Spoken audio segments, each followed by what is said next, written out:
Kwanza ningetaka kumjibu gavana wangu Anne Mumbi Waiguru kwa sababu nimeona juzi katika eneo la Mwea ameenda kuomba msamaha kwa niaba ya serikali kwa sababu ya kutimuliwa kwa aliyekuwa naibu wa rais Rigathi Gachagua. Ningetaka nimwambie gavana hatuwezi tegemea kupata haki mbele ya watu ambao wananufaika kwa matatizo yetu. Ya kwanza alisema kwamba ni wabunge walifanya hivyo. Lakini mimi kwa bunge la Seneti najua kulikuwa na sinikizo kubwa sana kutoka kwa serikali na Rais William Samoei Ruto. Na kwa hivyo Waiguru alikuwa ni mmoja wao, alikuwa anatarajia kunufaika pakubwa na kung'atuliwa kwa aliyekuwa naibu wa rais. Mimi habari ninayo. Alikuwa amenunua marinda mpya. Zile viatu refu alikuwa amenunua. Alikuwa anapiga tizi smile kila mahali. Hata meno alikuwa ameoshwa. Saruni ameenda. Kila kitu alikuwa amefanya. Lakini kwa sasa anakuja kusema anatuomba msamaha. Mtu aliyeridhi, aliyenukua anafanya mpango kichini chini gizani kumuridhi ndugu yake, ndugu harisa, ndugu wa damu, alikuwa ananuia kumuridhi akiwa hai, ndio sasa anakuja kutuomba msamaha. Kitu ya kwanza ningemwambia gavana, huo msamaha kwanza yeye hana uwezo kwa sababu ni gavana peke yake wa Kirinyaga. Serikali iko na msemaji wa serikali na iko na rais mwenye alihusika pakubwa katika mambo hayo. Hata kotini mlisikia kwamba alikuwa anapiga mpaka simu kuuliza hali ya aliyekuwa naibu wa rais. Si kwa uzuri, lakini ilikuwa kwa umbaya. Lakini gavana wangu leo nataka nimwelekeze mahali anaweza enda kutoa msamaha kwa sababu ya kuoshwa meno, kununua marinda, kukimbia. Hata nasikia alikuwa tena anapiga, walikuwa karibu kule wanazunguka kila mahali. Wengine huko wanapiga kichwa gomba huko, wakipiga venye atakuwa anapita kwenye jukwaa, anauliza hali ya hewa ili linda lake lifanane na mawingu. Kila kitu alikuwa amefanya. Aombe msamaha kwa sababu ya hilo ambao alifanya, na tunajua yenye alifanya kwa giza chini chini. Hiyo anaweza kuwa tuomba msamaha. Ya pili niseme ya kwamba yaliyotokea yalitokea. Na watu wa Kirinyaga si watu wanjinga. Sinikizo la mtu ambaye anakula mavune huwezi kufanya mtu wa Kirinyaga akule mbegu zake. Mbegu zetu tutazipanga mwaka ujao.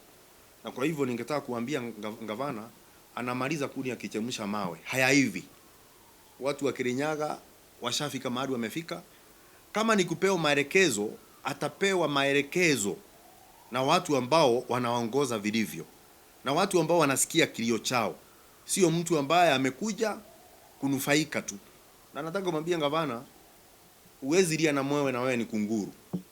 Kwa hivyo nimalizie kwa kusema sisi hatuko tayari kupokea huu msamaha wako gavana Waiguru. Unaweza upeleka mahali pengine. Kwa sababu wakati alikuwa anang'atuliwa, mwenye alikuwa anaongea vibaya mno ni wewe. Kumtusi Rigiji. Saa hii unaona sasa hii unaita ground imeharibika kabisa. Mambo yameenda mrama. Hakuna mahali unashika panashikika. Mambo magumu. Na tunajua pia unatafuta mahali ya kukaa. Na tunajua kwamba ukisikia msamaha unaotoka kwa msaliti, huo si msamaha. Anakuwa kidogo anaudhika kwa sababu alishikwa. Na kwa hivyo msamaha ya msaliti hatutaki. Na hakuna wakati tutakumbalia na msamaha. Na tunajua ya kwamba hata tukikumbali hilo, mtia chui zizini haishiwi na kilio. Atakula tena kondoo. Kwa hivyo hilo la Waiguru, msamaha wako peleka mahali pengine ambapo sisi tushaenda mbele, kwa sababu muhimu wetu hauko hapo. Kwa hivyo sisi tumetembea.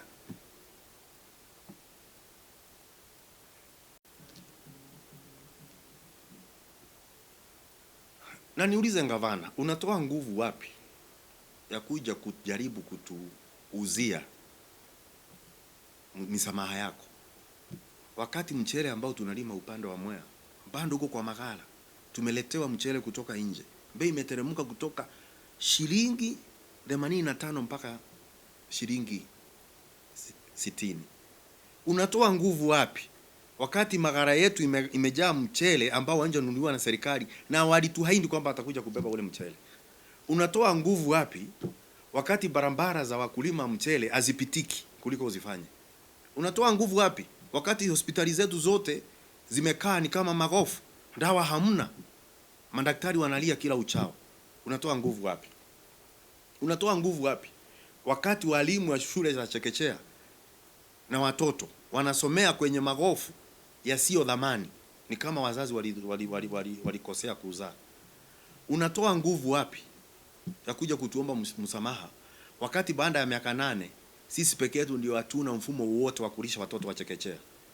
Ningekuomba kwamba unapomalizia na kutembea na kwenda, kwa heshima fanya kitu kimoja ambacho tutakukumbuka nacho. Wacha siasa nyingi. Najua wewe umekuwa na mazoea ya kwamba unatoka kwa serikali hii kuvuka ingine, lakini hapa umeambulia patupu na mzoea kukalia kutikafu kuanguka si ajabu.